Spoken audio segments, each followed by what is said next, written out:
All right, so I'm in the garage getting ready for a moto camping trip that I have coming up in about 3 weeks to the West Coast. And I thought it would be a good opportunity to talk to you about what I pack for moto camping and what I've learned over the years as a backcountry explorer. So stick around. I think this one's going to be a lot of fun.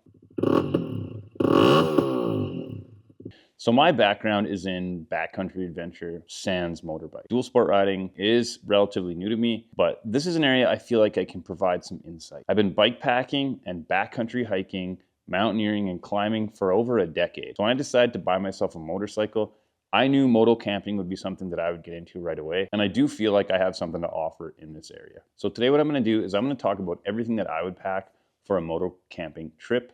And I'm also going to emphasize that this is going to be done relatively on the cheap. So what I'm going to do today is I'm going to break my moto camping setup into 6 categories. And I'm going to be starting with the saddlebags that I mount to the bike. And make sure you stick around for the whole video, because at the end I'm going to talk about a few items that I really love for moto camping and some of the kind of tips and tricks that I've learned over the years camping in the backcountry that has helped make life just a little bit easier. So first of all, let's get into the bags themselves. Now these are bags that I bought on Amazon from a company called Rhino Walk. Now I'm usually a pretty big stickler for gear like this because I know I want it to last, but for me, the price was so right for these that I felt like I really couldn't lose. These come in at about $200 Canadian, and they give you 50 liters of storage, so about 25 liters in each bag. And to me, I always look at liters of storage based on backcountry hiking. Now, the average person carries between a 50 liter and 80 liter bag when they go backcountry hiking. The smaller the bag, obviously the lighter it's going to be, but at 50 liters, you can carry so much gear. You can carry all you need for at least a weekend trip moto camping. And if it's any longer, you're always going to be stopping and resupplying anyway. So 50 liters is kind of a sweet spot for me. And if you feel like you need more, you can get a tail bag, you can add some stuff to a backpack, or if you have a tank bag, you can add a few items in there as well. So for me, those Rhino Walk bags that are 50 liters and a couple other little bags, and you can't really lose. And again, just like all my videos, at this point, no affiliation, but I will post all the links to all the items in the description. So make sure you look out for that. I do have a Kriega bag coming, the OS 12-liter bag. That's kind of yet to be determined on whether I'm going to like that or not. I made the hard choice to go with a 12-liter over the 6 because I figured it would be the type of bag that would hold a couple of the key items that I need for fast access as a tail bag on my bike. So stay tuned for that. There'll definitely be a review on that bag, just giving you my insights and what I think of it. All right, so now that we have bags covered, let's get into what some people would consider the most important part of your camping setup, and that's your shelter or tent. I have 3 separate tents that I would use on 3 separate occasions based on the type of trip that I'm doing. So the first tent I have is just a one-man tent, and it's from a company called Six Moon Designs out of the United States, and it's called the Lunar Solo. So this tent is what we would consider an ultralight tent. This tent doesn't even have any poles. I mean, you can buy a pole, just a single pole. It's like 4 feet long. It folds up really, really small. But I just go ahead and find a stick in the bush and use it to prop the tent up when I use it. I've used this tent on a number of occasions on bike packing trips when I want to pack extra ultra light. It definitely does the trick, but I wouldn't say it's something you'd want to use in cold weather. Also, if you intend on sharing this tent at all, I mean, it's just not going to happen. I barely fit in it. I'm 6 feet tall, 200 pounds, and I'm damn near falling out of the thing on a good day. So don't try to share space with this tent. The benefit of this tent is how light it is and how small it packs up. It's super compact, which for me at this point with moto camping, it's a little bit different than bike packing and backpacking. You do have to be a lot less weight conscious because you got an engine underneath you and you can get to where you got to go under the power of the motor. You don't really have to worry as much about weight. So I've been finding that I've been using this tent less and less moto camping than I would bike packing or backpacking. So the next tent that I have is a North Face Flint 2 tent. Now this is just kind of your regular 2-person backpacking tent. And I don't want to get hung up on a brand name or a specific type of tent. I think any 2-person backpacking tent will work. So I would say a 2-person backpacking tent would be a great option for anybody getting started moto camping. I also want to say that they're making tents nowadays that are specific to bike packing. And the reason I would recommend a bike packing specific tent is that they have a couple of extra features that are very accommodating to moto campers as well. So the first thing that I really love about bike packing specific tents is that the poles fold up to be about half the size of traditional tent poles. And that allows you to just pack them in bags a lot easier. They stow away and they just get out of the way a lot better, which is, I mean, really handy for moto camping. Next thing is a lot of these tents have like a really big vestibule, or like you could even call it like a porch, allowing you to hold a lot of your gear in that vestibule for safekeeping, but they're designed for your pedal bike to go in. I've heard a lot of moto camping guys getting these bike packing tents. Maybe check those out. I'll put some links to some of those in the description for you guys. All right, so my third tent that I have that I use in cold situations, I use it for winter camping, mountaineering. It's a 4-season tent, and that's the North Face Mountain 25. This tent doesn't have a traditional fly. It's essentially a complete canvas tent, and then you put a fly over top of it. It just is built to keep the warmth in, and it does a really, really good job of it. If there's a couple of us going or 3 of us going, we can squeeze into this tent because it is a 3-man tent, and then what we'll do is we'll share the load. It's not a huge tent. I mean, 3-person backcountry tents still aren't considered a large tent. So, I mean, don't be scared to go and pick yourself up a 3-person tent. I do enjoy them for the room. They give you just that much more room. And if you got a couple guys coming or 3, you can definitely squeeze 3 into a 3-person tent. So the tent lives on the exhaust side of the bags on my bike. And I'll talk more about that a little bit further on in this video, because it's not so much the tent that matters where it goes, but the tent does take up a lot of room. And there's some other items that just need to kind of be on the opposite side of the exhaust system to avoid that heat. So now that we're here, I just want to say to you guys, if you're enjoying these videos, I got a bunch out now. Make sure you go ahead and subscribe. I mean, there's so much more coming. Big trip coming to the West Coast soon. The more support I get from you guys, the better the channel does. Okay, so let's move on to category 2, and that is sleep systems. This is a category that obviously includes sleeping bags, a sleeping mat, pillows, anything that's going to keep you warm and comfortable in the tent at night. I have a couple of different sleeping bags. I have one that I use for the most part. It's a +7 degrees Celsius sleeping bag. I've had this sleeping bag for like 20 years. The reason I like a good +7 sleeping bag as my go-to sleeping bag is that it's just really lightweight and it packs up super small. The next sleeping bag I have is a -20 sleeping bag. And I use this sleeping bag only in really, really cold conditions. This is a sleeping bag that my wife or my kids will use, I mean, on the regular to keep them warm. But for me, if I'm doing some winter camping, I'll bring the -20 bag, and I'll just make sure that I dress in some layers. We'll talk about it a little bit later in the video. But this is a sleeping bag because it's so big and bulky. I don't like to pack it in bags. It's cumbersome, it's heavy, and it's a huge pain in the butt. So the next part of your sleep system that you're gonna wanna get is a good sleeping mat. And I would highly recommend getting a good insulated, inflatable, lightweight sleeping mat. There's a couple companies who do this really, really good. One is Thermarest. They make a NeoWear, which I've had in the past, and it lasted me forever, but I ended up putting a huge hole in it. After a climbing trip, I packed my crampons into my backpack with the sleeping mat, and it pretty much just shredded it. But up until that point, this lightweight,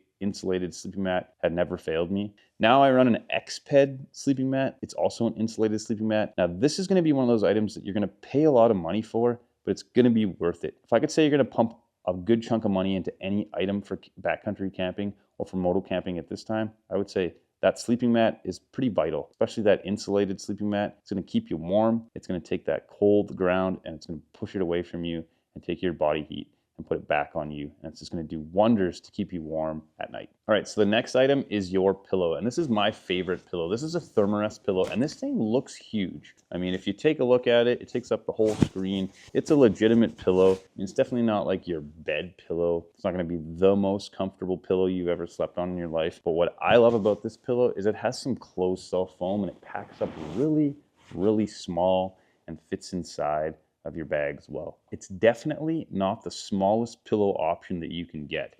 But for me, I mean, I'm a big pillow guy. What makes or breaks a sleep for me is a cozy pillow. And with moto camping, you don't always have to go super duper light. You can be accommodated. You can have a couple of those creature comforts. And for me, I do skimp on weight, but not with my pillow. I really, really love this pillow, and it always comes with me. All right, so the next up, which is category 3, is the cooking system. Now this one's obviously important because you're gonna be cooking, you're gonna be making meals out there in the backcountry. And if you get it wrong, you're kind of screwed because, I mean, you gotta eat, right? So for me, I have a few different stoves, again, depending on the situation. And I do use them all, but the stove that I tend to grab most often is this MSR Whisper Light stove. This is kind of old faithful for me. I've had a couple of other stoves. They do the job. I mean, I have a Jetboil. I have some other MSR stoves. But this one, it just doesn't fail. It cooks hot, packs up small. It's a little bit of a pain in the butt to light. You got to prime this little bell, attach a fuel system that has a pump on it. So it's a little bit more tedious, but once you get the hang of it, this is also the international version of this. So in a pinch, if you run out of fuel and you need to pick up some fuel somewhere, this will take pretty much any type of fuel. It'll take diesel fuel. The Whisper Light International from MSR, it's a great choice. It's never let me down. I definitely recommend picking one up. Again, I mean, I'm not affiliated with any of these brands. I really do feel like with this channel and what I'm trying to do to help folks out with is to gain some trust and really show you what has worked for me. No sponsorships, no affiliation, just me and just the advice that I would give a good friend. So pots and pans are one of those things, again, depending on what type of trip you're doing. If you're doing a multi-person trip, you're gonna wanna bring a bigger set of pots and pans. If it's just you, maybe your Jetboil would work, maybe a really small kit. I have this really small pot kit from MSR. Everything packed up tightly. I mean, it's less than half the size of an Nalgene bottle. This is gonna fit your stove, a lighter. This is also the pot. It's got a strainer and a lid on top. It accommodates you in every way. It's so light. I use this when it's just me, solo trips, quick weekender, quick overnighter. This thing comes with me and it's really, really great. So the next thing, and what I think is probably the most important factor when we're talking about meals and cooking, is just the types of meals that you're bringing.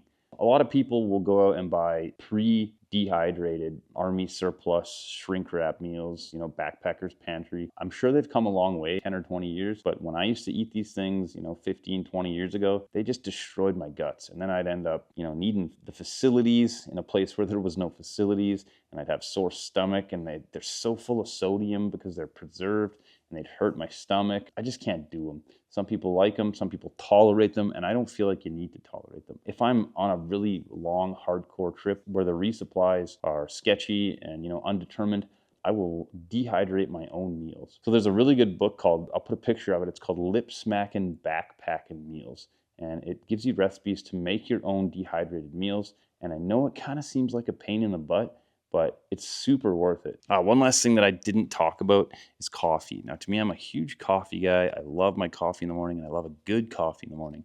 So one way that I found that I can get the best coffee when I'm out moto camping is with an AeroPress. AeroPress is a really cool product. It makes like handmade espresso. It's called an AeroPress Go. And this thing, it gives you everything you need to make a coffee in such a really compact size. It's essentially the size of a coffee cup. It gives you the espresso machine. It gives you a little place to hold filters and all the little accoutrements that'll help you make such a good cup of coffee in the morning. For me, if I don't have a good cup of coffee in the morning, my day's pretty much ruined. So the AeroPress Go, I mean, it's the only way to go. That pretty much sums up the food and cooking situation. I mean, try to keep it light, try to eat good. This is what fuels your body. Pack a lot of snacks and eat well, That's what we're here to do. We're here to have fun. Don't forget to bring the odd brewski beer along. All right, so water, I mean, obviously has got to be the most important thing when you're out on trips like this. Without water, we die. So you're going to need a good Walter. You're going to need a good Walter filtration system. You're going to need a good water filtration system, not a Walter filtration system. You're going to need a good water filtration system. And I would recommend 2 different styles of water filtration for when you're out moto camping. One of those I currently don't have because, well, it got really, really old and I need to buy a new one. So I've been using just a single style water filtration system at this point. But the first one I would recommend is a gravity fed system. Lots of companies make these. Essentially what you do is you carry a small waterproof stuff sack with you with a filter system on it and a hose.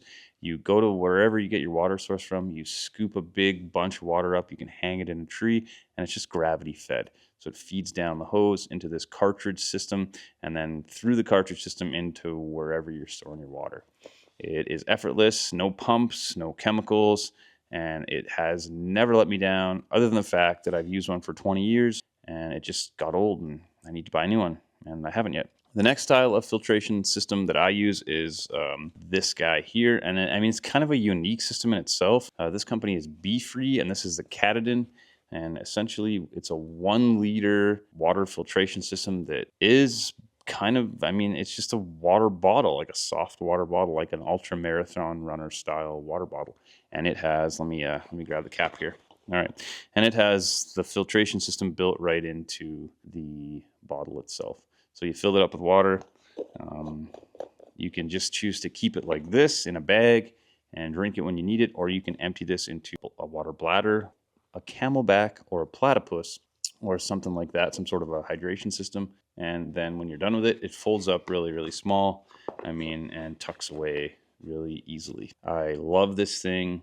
It is super accommodating, and I find it the best ultralight water filtration solution for me. It's a little bit slow, not gonna lie, but at the end of the day, you won't get giardia and shit yourself. So huge bonus. One thing that I do now, you can do this with that big reservoir gravity fed filter system. If my water source is distance from my camp, I'll just take a dry sack, empty it out, turn it inside out so that I can dry it out later, and I'll fill it up with water and I'll hang it in a tree or something like that. Then I have water kind of at the ready close to me for things like dishes and coffee and washing up. Yeah, that way I'm not constantly going down to my water source to resupply. So I guess the one kind of tip that I would give you guys about water in general is when you're planning your trips, planning your routes, keep in mind where your water sources are. How many rivers are you going to come across? If you know that your last available water is at a certain point, I would stop, fill up, have enough water for the rest of the day, or, to cook if you're going to stop and make a lunch that requires water. Just be conscious of your water sources. Category 5, and that's clothes. For me, I don't put an enormous emphasis on clothes. If you have done any hiking and you know how to layer up, this is essentially the same idea. You want to have a good, strong base layer, a couple of pairs of pants. You're going to get muddy. Always pack rain gear. And then you're going to have like a mid layer, maybe like a puffy jacket. And then you're going to have your rain top. And that's going to kind of do you when you're riding. What I would say is you always want to have like some cozy clothes for camp. One of the things that you'll hear often when you're backpacking is that cotton kills. And I do agree. You don't want to be getting all sweaty wearing a cotton t-shirt and a pair of sweatpants. But once I'm back at camp, I get as comfortable as I can. You're going to get the sweaty clothes off of you, and my comfortable clothes are a pair of sweatpants and a cotton sweater. I bring a pair of Crocs and I make sure that I'm comfortable. And I'll even wear those to bed. Unless it's a 30-degree day, I have no issues with wearing a cotton t-shirt and a pair of sweatpants to bed with me. Because, you're not going to sweat. It's just going to keep you warm and comfortable. Cotton's okay. Just don't get too sweaty in it and then get cold. All right, so next up, I want to say I'm not going to include any tools into this episode. You could definitely talk about necessary tools for the bike and, like other things to help you along the way to fix repairs. But this is something that I got coming up in another episode soon. So I'm leaving it out because I just want to focus on moto-camping. We'll talk about tools and we'll talk about repairs in one of the next videos. Okay, so that's all the categories for you. So here's a couple of the things that I really love and really enjoy and that I won't leave behind when I go moto-camping or really any type of backcountry adventure for that point. First thing that I love and bring with me all the time is this is a bushcraft knife. This is a Swedish company. You buy these at Mountain Equipment Co-op. I think they're like $25 now. They're super cheap, but I use this knife for everything. I don't baby it. I use it mostly to start fires, make kindling. It's something that I always bring with me instead of an axe. At this point, an axe is something I could probably bring moto camping because I am riding a motorcycle, but this is just so much more convenient, so much more lightweight. So bushcraft knife. Check it out. Next up is something I already talked about, and that's that Be-Free water filtration system. I already talked about it, so I'm not going to keep talking about it.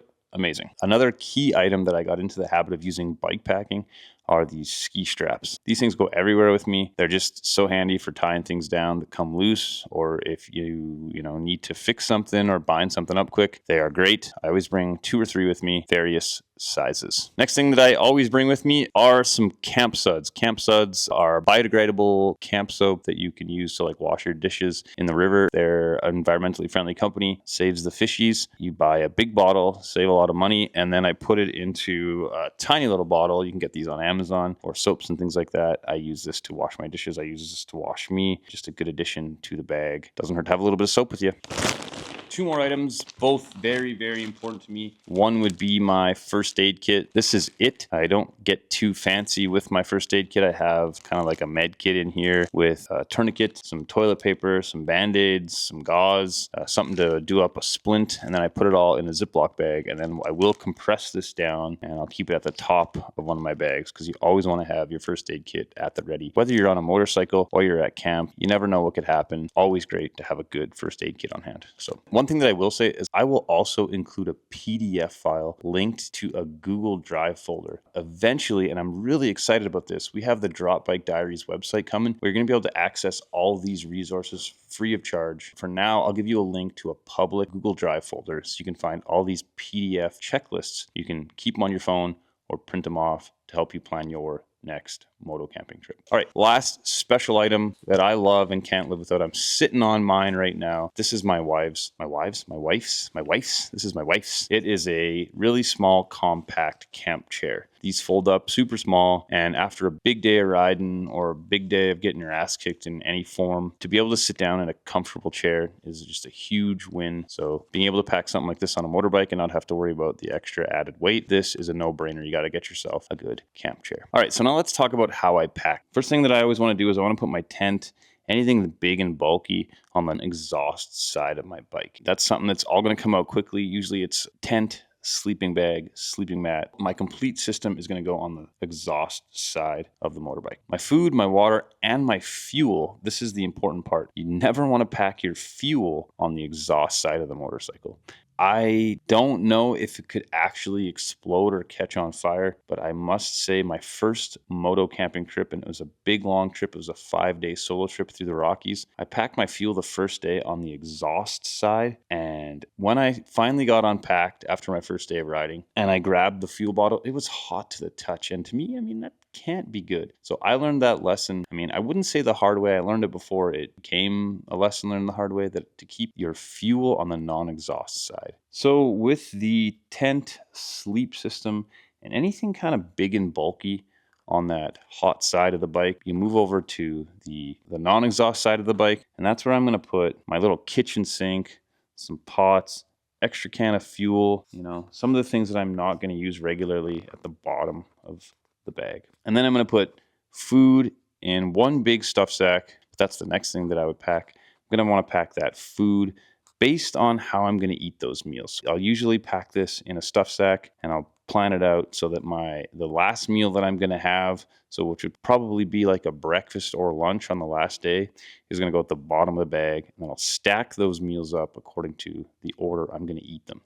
So when I get to that stuff sack, the first meal that's going to come out is going to be the meal that I'm going to be eating that night. And then on top of that, I'm going to put clothes and my med kit. If I have room on that sleep system side of the bags, the med kit can go there. But normally med kit's going to go on top with which is I feel like a kind of a good tip, is I'll always put my camp clothes on the very, very top of the bag also. So a pair of Crocs and the comfortable clothes on top. So when you're done your day's riding, and you start to unpack, the first thing you can do is change, get out of your gross clothes, and start to enjoy yourself at the campsite. All right, so that's my complete moto camping setup. If you have any questions, make sure you leave them in the comments. I'll definitely get back to you. Also, I got a couple other videos for you. This one over here is all of my mods for the Honda 300L Rally, and then we got this guy over here, which talks about 5 regrets that I have for dual sport motorcycle accessories. Check those ones out, you guys, and I'll see you in the next video.